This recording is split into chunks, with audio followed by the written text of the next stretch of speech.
inside out. So this is our guitar tutorial for From the Inside Out. Okay, so medyo may pagka-complicated po ito for beginners, but it's fine. We will do it as simple as possible. Alright, so this one, let's start with the chords involved. So F, C, and then G, and then D minor. Ayan, so D minor, A minor. Ayan, so yun po yung mga chords involved. Magkakaiba lang ng timing, strumming, plucking.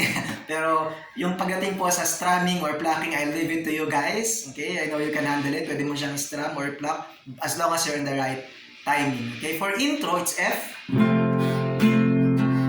then C, then G. Okay, so 4 counts ng F. 1, 2, 3, 4. Then C, 1, 2, 1, 2. Okay, pwede nyo rin pong i-pluck. Alright, so medyo katunog nung sa actual song is F. Pwede nyo siya i-pluck. Ganito po. Ayan. Then C, G. Okay, so medyo katunog siya. So ito po siya. Babagalan ko po. Okay, F. I'm doing the chords of F. And then yung mga string po na involved para i-pluck. Ayan. And then C. And then G. Ulitin ko po ulit. Mas mabagal pa.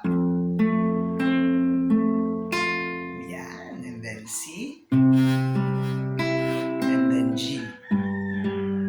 Ayan. 1,000 times F. 4 counts. 2, 3. Warmer. 2 counts na C. And then 2 counts na G.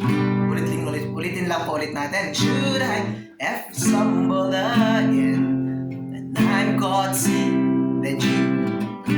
Then simula dun sa everlasting hanggang dun sa bandang chorus or bago ulit, hanggang dun sa last part na yon, yung sa everlasting hanggang sa beyond all fame. Ano po yun? Take to 2 counts. So everlast 1, take your life F, and then C, all else G fades. Yan, never ending. Ulitin lang po.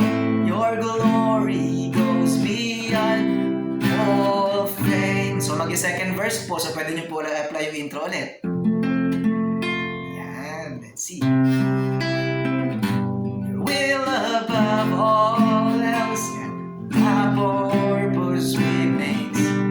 The art of losing myself and bringing you praise. Yan. So everlasting, ganun lang po ulit yung chords. Everlasting, A minor, F, when all else G fades, never ending, and your glory goes beyond all fame. 2, 3, 4, and then F. Papasok na po rin sa in my heart and my soul. Yan, F.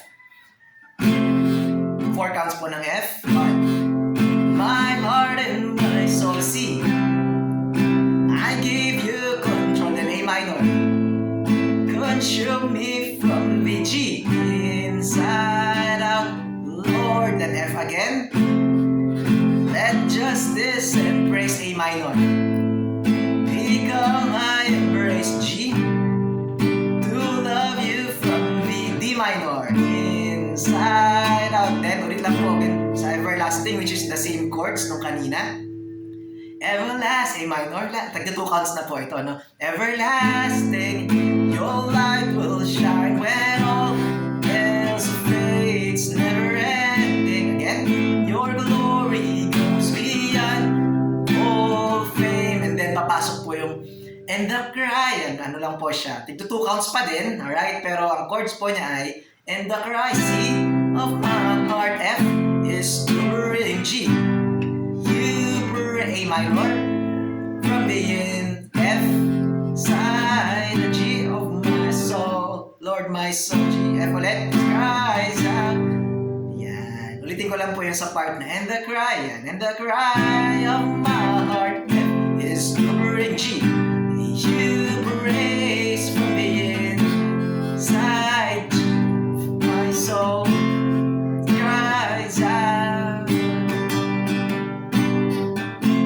Mag-in sa interlude po na part, yung parang instrumental, same po yun ng chords ng in my heart, F, in my heart, in my... So, ganun po yung chords niya. Same po sa interlude.